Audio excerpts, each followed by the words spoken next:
What's up, YouTube? Day 4 of my Academy Award breakdown. Today's is Best Actress. 5 nominees. Tight race. Again, like the Best Actor nominations, though, I think that it's very top-heavy. I think you have like 2 or 3 choices up top, and then it kind of peters out a little bit. But again, any 5 of these could actually win because, as we know, the Academy, it votes, basically, it's each person voting, so anything's possible. So going right into it, first nominee is Sally Hawkins for The Shape of Water. Now, the big thing about this character, I think, if you didn't see it, is the fact that it's Sally Hawkins plays plays a mute character that only talks through sign language and nonverbal communication. Which, I mean, in a movie where she's falling in love with a creature from underwater, it's different to see that she can't speak. I mean, like, obviously she wouldn't be able to speak to the creature anyway because they don't speak the same language, but the fact that it's nonverbal communication and it's signals with the face and touches and everything, it just shows, and working with a character in makeup also is huge, but it just shows that she's that good of an actress that she's able to do that. And does it very well. I mean, like, you never feel like you can't understand her because everything, like, even when they're not giving you the subtitles of her sign language, you can understand what she's going for just by her look, her the way she's communicating with shrugs and just everything going into it. And it speaks volumes of how good she's an actress, how good she could be this character and just portray very well. Now, like, a lot of people are saying it's like Beauty and Beast basically, and she does play like the Belle character kind of, but at like no point do you like, the Belle character isn't really, there's nothing to feel bad for her. She's like, you know, she's in love with it. This girl has some things that you feel bad for her, the way she's trying to live her life and everything, just, you know, going through the not being able to speak and everything, and her friendship and everything. All in all, Sally Hawkins did amazing in it. Like I said, very, very good acting production from her. Second, we have obviously nominated because it's the Best Actress Award, Meryl Streep for The Post. Now, Meryl Streep just feels like it's always 4 nominees and it's Meryl Streep. And I mean, frankly, like, there's nothing special about this acting performance that's any different than any Meryl Streep performance before. And that's not knocking her. I understand she's a phenomenal actress and she's good.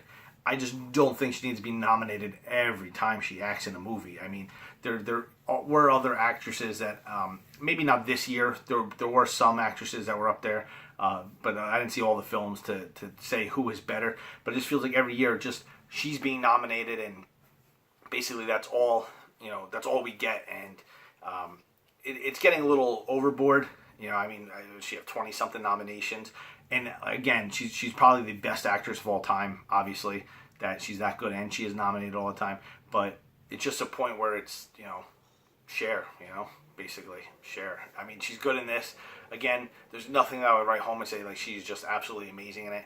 Maybe it's cool that it's her, Tom Hanks, and Spielberg together, so it's like that 3-prong of people that, you know, are just elite of the elite. But to me, it's just, if I saw all the movies, I could probably come up with somebody that could have got the nomination above her, but I just don't feel like she should be nominated every year. Next up, we have Frances McDormand with 3 Billboards Outside Ebbing, Missouri. I think I got that whole title. Now, Frances McDormand, I've liked her since I seen her in Fargo, and then I went back and watched Blood Simple. And I just think she's, like, amazing. Like, she always plays that realistic person that just has realistic flaws, and like, they might be written into the character, but she just portrays them so much better. And she's always a strong person. Even like when you look at her physically, she may not be the strongest person. She always just, like, exudes this confidence and this ability to do what she needs to do, like, in any role she plays. And that's being able to balance that, where, you know, you have all these flaws, but you're the strong character. It's really shows how good she is. And I mean, for me, she does have the cult, like, popularity too.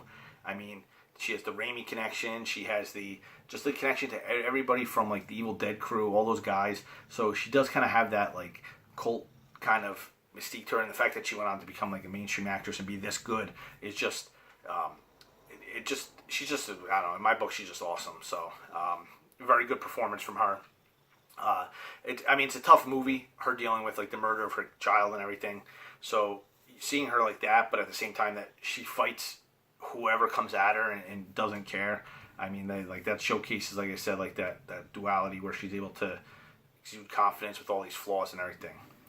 Fourth up, we have Margot Robbie, sorry, for I, Tonya. And kind of like Frances McDormand, she has that cult kind of following due to, Suicide Squad and playing Harley Quinn and everything. But she's, I think, more of a polished mainstream actress, whereas Frances McDormand can play all these characters. Margot has to kind of like always play like the pretty girl. So this is like a role where it's like, I mean, she's not really playing the pretty girl. Like, I mean, she's a prettier version of Tonya Harding, but I mean, there's moments where, she looks like trash and she talks like trash, and she just is so good that she's at like that level of beauty, and she's able to like ugly herself up enough that like you think it could be Tonya Harding. And not to knock Tonya Harding, but Tonya Harding wasn't always like a looker, Margot Robbie is definitely like higher up on that scale. So the ability to make herself not as good looking and still give this awesome performance, and the scenes with her and Allison Janney are just like together firing back and forth are just absolutely amazing. And then her and I can't remember the guy name that played the Winter Soldier in the Captain America movies, who plays her husband in this. Just like them feeding off of each other, and the terribleness of their marriage, and just how horrible was going on while she's competing, trying to get to the Olympics and everything. And then just the whole side story of, the incident with Nancy Kerrigan. It just, Margot Robbie did amazing in this, and it shows. She like really, I mean, she turned heads, I think, because, a lot of people know her from the Suicide Squad and Wolf of Wall Street. So seeing her in this, where she's the one running everything, like where she's the main focus of the movie, it just shows how talented she actually can be. The last nominee is Saoirse Ronan. I'm probably butchering her name, for Lady Bird. She was, I liked her in Brooklyn. I think it was last year or the year before. I think it was last year. So, I mean, seeing her come into this and play an American kid growing up and finding her way with her mother and everything. And I've said this, with the supporting actress and the director, that because Lady Bird got so many nominations, it's like that movie, like I said, where like it's a mother and daughter want to see it together. This is the daughter point of view. Like growing up in the 90s, I mean, I'm not a girl to grow up in the 90s, but I was a guy growing up in the 90s. So I kind of saw like that point of view of like school life and having your, being with your parents and getting ready for college all around that same time frame. So I think it's a really good indication of, first of all, her talent, where she goes from a movie like Brooklyn to this, where it's kind of like different characters growing up and everything. One growing up from an immigrant from Ireland to a girl growing up in Southern California, I believe. And just seeing that transition, and her having this relationship with her father and her mother and her sister and her sister's boyfriend or slash husband, and just seeing her growing up, and then her meeting her or finding out that her boyfriend is gay and dealing with that, and just everything that this girl is throwing at this girl, and just her dealing with these relationships. For the actress, it's just such a it's such a lot to throw at somebody and have them still persevere. And I mean, this girl's only mid-20s, I believe, and she's already nominated. I think this is her second or third nomination, and in various awards. And it just shows her talent level, like how good she is coming into this. So definitely somebody like in the future, I think she's gonna be nominated for many more awards. Who knows? Maybe in 20 years, I'll be doing a video on some new website saying that I can't believe she's nominated for a 20-something time and to share an award like Meryl Streep. But anyway, the winner. I personally think the best acting job, and the person I want to win this award, is Frances McDormand. She just does, like I said, the blending of the flaws with the ability to persevere in a rough situation is just amazing. My black horse is Margot Robbie, because I'm afraid that like the Academy sees her as the pretty girl and isn't giving her enough credit to see how good of an actress she actually is. And the fact, like I said, that she took this Tonya Harding character, who's this ugly trailer trash girl, and was able to inject herself into it, and I mean, she looked like the regular girl from the 80s, like the scenes of her in the pickup truck and the denim jacket and everything, smoking. It exuded like 80s, like growing up in the 80s basically. And I just think that she does an amazing job.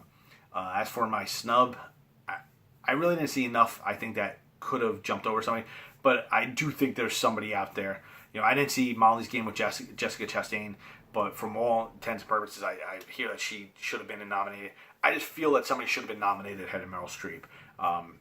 There's just, from what I saw, there's nobody I could throw out directly, but it's like enough is enough. Like, just give her the Lifetime Achievement Award, and every year just give it her the Lifetime Achievement Award again, because I feel at least maybe 5 to 10 years there's been somebody who could have been nominated ahead of her. So hopefully that does change next year. Hopefully we get 5 either not fresh nominees or 5 people that like have been nominated and haven't won, so we have a shot at a new winner. And that being said, tomorrow I will be watching all the Money in the World. So tomorrow's will be the Best Supporting Actor. I know I'm going down to the crunch, and then Saturday I'll do the Best Picture. I have to do it in 2 videos. I don't know. We'll see how that turns out. And then Sunday I'll do just a quick review of what I picked as my winners and dark horses, and then maybe just throw some extra nominees for like the Best Original Screenplay, Best Adapted Screenplay, such and such, and whatever I saw out of those. And then Monday, hopefully I'll do like a review of how good I did, which will probably be bad. Some years I do really good. Like there's been years where I picked every major award. There's been other years where I've got every major award wrong. So we'll see. But until then, I'll catch you on the flip side.